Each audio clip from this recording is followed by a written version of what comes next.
जो माने निजको महान भावुंट से ही लोक मान पदे कहूँ भगवान श्रीकृष्ण गीतारे कहिसंती समयर कालचक्र रे केतेबेले मनीष केउ परिस्थिति नहीं गति करुछि से कथा केवल भगवान को ही जଣା अछि।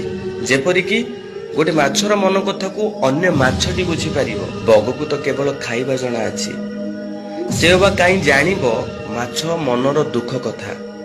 ठीक सही परि भाई राजउआस रे राज पलक रे सोईथिबा मनीष को चाल छपर घरे माटी सेजरे सोईथिबा दिन मजुरिया दुख केमिति बा जଣା पड़िबो।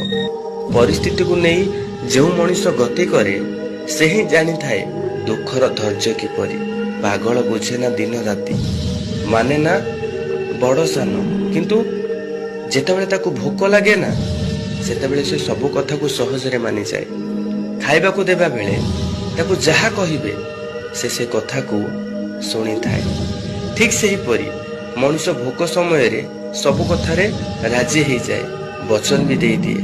भोक मिटिला परे जेते भाबिले भी शब्द आ न थाए ओहरेइबाकू। आपण जेते बड़ भूल करंतु ना काहेकि केबे हेले काहाकू वचन दियंतु नाही। सबुठारु शत्रु आपणक पाखरे अछि निजर वचन। जदि आपण थरे काहाकू देई देले ना तो भाबि नियंतु आपणकर